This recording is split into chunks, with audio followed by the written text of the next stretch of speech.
Hello guys, how are you? I am your chemistry guru Gunjan sir. आज class 12 के बच्चों के लिए सॉल्यूशन का लेक्चर नंबर 11 लेके आए। तो इससे पहले 10 वीडियो लेक्चर में according to your NCERT book हर टॉपिक को हम एक्सप्लेन करते गए हैं। Now, today I delivered the lecture on very important topic in your solution chapter is colligative property and its type, and on the basis of colligative property how you can determine the molar mass of solute। ठीक है, लिखिए colligative properties and determination of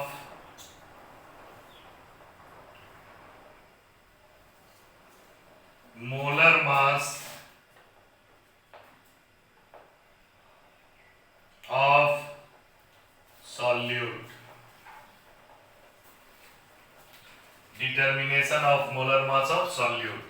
तो colligative property means quantitative property। colligative properties means quantitative properties। चलो अंकित, आयुष, दिव्या, सब pen खोलो, जल्दी जल्दी note करो। Okay sir. Colligative property means quantitative properties। Quantity means amount। Quantity means amount। The properties of solution which depends on number of solute particles, not upon the nature of the particle, is known as colligative property। जो amount पे, number पे depend करता है उसको colligative property बोलते हैं। The properties of solution, कैसा solution? For binary solution only. इस चैप्टर में हम जो भी चीज पढ़ेंगे बाइनरी सॉल्यूशन के लिए। The properties of solution which depends on the number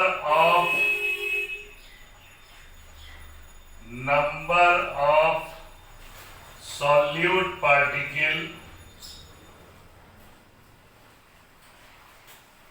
not on the nature of the particle,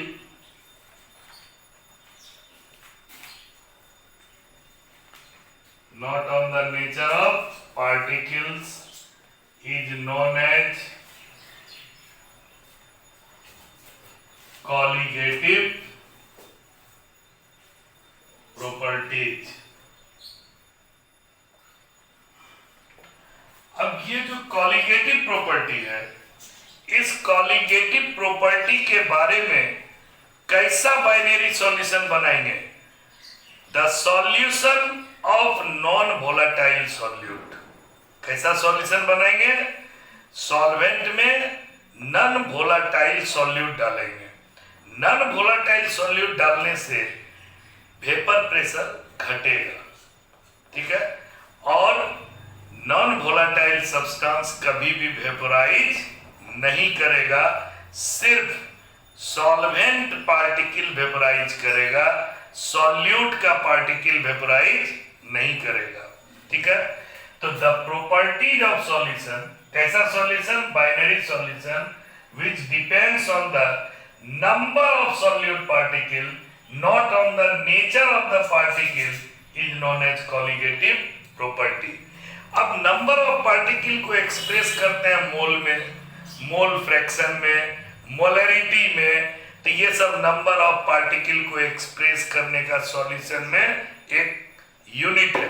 ठीक है, तो अब हम कॉलिगेटिव प्रॉपर्टी के लिए सबसे स्मॉल यूनिट को लेके चलेंगे, that is mole fraction. Okay, there are 4 basic type of colligative property. There are 4 basic type of colligative properties। पहला, relative lowering in vapor pressure। relative lowering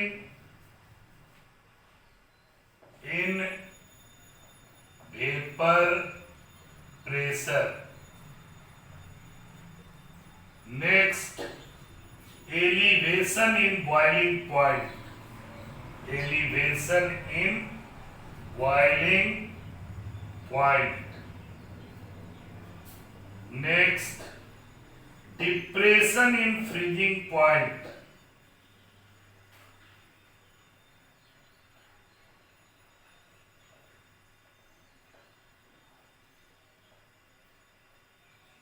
and last one is osmotic pressure। osmotic pressure।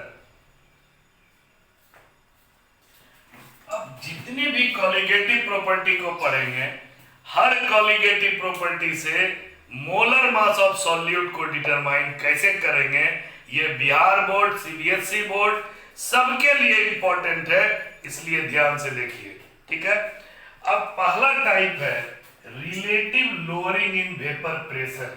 क्या है? Relative lowering in vapour pressure.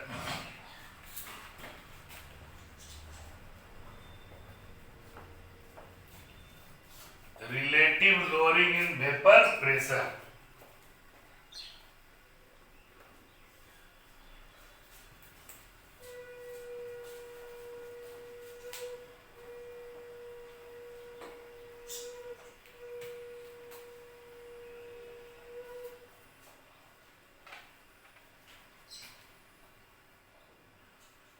Relative lowering in vapour pressure, मान लीजिए ये pure solvent है, हम पहले भी बता चुके थे, this is the pure solvent.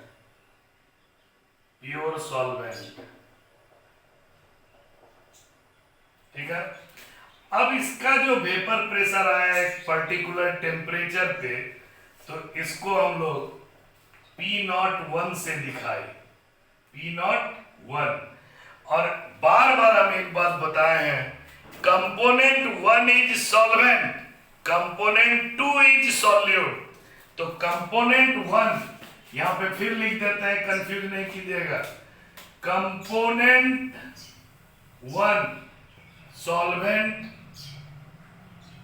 Component 2 solute. जहां भी 2 लिखेंगे वो सॉल्यूट होगा, और जहां भी 1 लिखेंगे वो सॉल्वेंट होगा।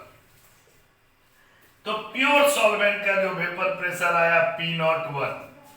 अब जब इसमें हम लोग नॉन वोलेटाइल सॉल्यूट मिला देंगे, नॉन वोलेटाइल सॉल्यूट मिला देंगे, तो सॉल्यूट का पार्टिकल ऊपर में भी रहेगा, इसके नीचे में भी रहेगा। तो सरफेस एरिया जो पहले प्योर सॉल्वेंट का मॉलिक्यूल था वो ज्यादा था, और ये ज्यादा से ज्यादा एस्केप किया। और जब इसमें नॉन वोलेटाइल सॉल्यूट मिला दिए, solution containing non volatile solute, non volatile solute, तो नॉन वोलेटाइल सॉल्यूट तो वेपराइज कभी नहीं करेगा। तो नॉन वोलेटाइल सॉल्यूट वाटर, जो सरफेस पे वाटर का मॉलिक्यूल अवेलेबल था प्योर स्टेट में, वहां पे कुछ नॉन वोलेटाइल सॉल्यूट का पार्टिकल जाकर के एडजस्ट कर गया और उसके इवेपोरेशन को क्या किया, रोका। तो ये रुक गया, जिसके कारण इसका वेपर प्रेशर कम हो गया, वेपर प्रेशर कम हो गया। अब इसको हम लोग P1 बोलेंगे। क्या बोलेंगे? P1, तो P नॉट 1 हो गया vapour pressure of pure solvent, pure solvent. P1 हो गया vapour pressure of solvent over the solution, over the solution containing non-volatile solute। जितना ज्यादा सॉल्यूट डिसॉल्व करते जाएंगे उतना ज्यादा वेपर प्रेशर घटते चले जाएगा। That means colligative property depends on number of solute particles, not on the nature of particles। ठीक है, तो इसके कंपैरिजन में ये वेपर प्रेशर कम हो गया, तो कितना कम हुआ, तो इसमें से इसको क्या कर देंगे, माइनस कर देंगे, करेंगे तो डेल्टा पी हो जाएगा P naught 1 minus P1 and this is known as lowering in vapour pressure. इसको हम लोग क्या बोलेंगे, lowering in vapour pressure. Pure state जब था, सिर्फ सॉल्वेंट था, तो P नॉट 1 निकला वेपर प्रेशर। जब नॉन वोलेटाइल सॉल्यूट डाल दिए तो वेपर प्रेशर क्या हो गया, P1 हो गया। सॉल्यूट वेपराइज नहीं किया, सॉल्वेंट वेपराइज किया इसमें भी, और दोनों का जो डिफरेंस आया उसे ही कहलाया लोअरिंग इन वेपर प्रेशर। अब देखिए, according to Raoult's law, Raoult's के नियम से P1 is directly proportional to X1। According to Raoult's law P1 is directly proportional to X1। Raoult's law हम ऑलरेडी पढ़ा चुके हैं, वीडियो क्लिक करके देख लीजिएगा। ओके, नेक्स्ट इसको हटाएंगे तो एक कांस्टेंट लाएंगे, तो P1 is equal to P naught 1 ही कांस्टेंट बनेगा इनटू X1। X1 को हम लोग जीटा 1 कहते हैं, लेकिन for your convenient it is also pronounced as X1 X2। तो P1 is equal to P naught 1 into X1, equation 1। You know that the sum of mole fraction of component in a solution is equal to 1. Sum of mole fraction of component in a solution is equal to 1. That is x1 plus x2, इसके बाद यहां से लिखिएगा, is equal to 1. Therefore x1 is equal to 1 minus x2. Okay, putting the value of x1 in equation 1, putting the value of x1 in equation 1,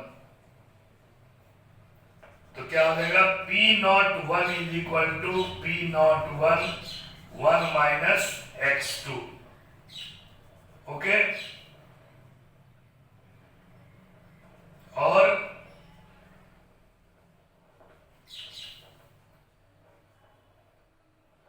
no, इसको हम direct निकाल लेंगे, इतना करने का कोई जरूरत नहीं है, डायरेक्ट निकाल लेंगे। देखो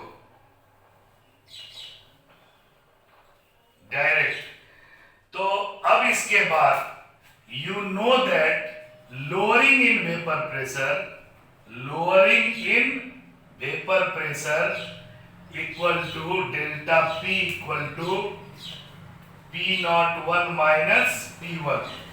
अब इस इक्वेशन में इसके वैल्यू को बैठा दो, ये इक्वेशन 1 मान लो, इसको इक्वेशन 2 कर दो, तो delta P is equal to P naught 1 minus P1। अब P1 के जगह हम लोग P नॉट 1 इंटू x1 बैठा दें, तो delta P is equal to हो जाएगा P naught 1 minus P naught 1 into x1। P1 के जगह ये वैल्यू बैठा दिए। अब delta P is equal to क्या हो जाएगा, P नॉट 1 कॉमन आ जाएगा, या क्या बच गया 1, अब माइनस क्या बच गया x1। 1 minus x1 plus x2 बराबर क्या हुआ 1। तो x2 बराबर क्या होगा 1 माइनस x1। तो 1 माइनस x1 के जगह हम क्या बैठा देंगे x2। काहे कि सॉल्यूशन में हर कंपोनेंट का मोल फ्रैक्शन 1 के बराबर होता है। तो 1 माइनस x1 के जगह हम लोग क्या बैठा सकते हैं x2। तो delta P is equal to हो गया P नॉट 1 इंटू x2। तो lowering in vapour pressure directly depends on mole fraction of solute, यानी number of moles of solute. ये एक इक्वेशन हुआ। और अब इसी को और इसको ऊपर लिखते हैं, ये थर्ड इक्वेशन बना लीजिए इसको। अब delta P is equal to delta P by P naught 1 is equal to क्या हो गया x2। डेल्टा P के जगह क्या बैठा सकते हैं P naught 1 minus P1 by P naught 1 is equal to x2। अब इस दोनों इक्वेशन को relative lowering in vapour pressure कहते हैं। जब डिफरेंस को ओरिजिनल से डिवाइड कर दिए दैट मीन्स रिलेटिव।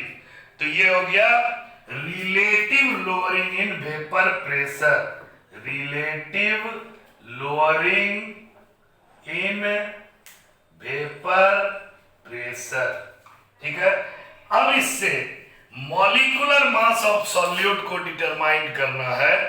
तो इससे कैसे तुम molecular mass of solute determine करोगे, तो ये अब हम नेक्स्ट वीडियो में इसको कंटिन्यू करेंगे। Okay bye, take care.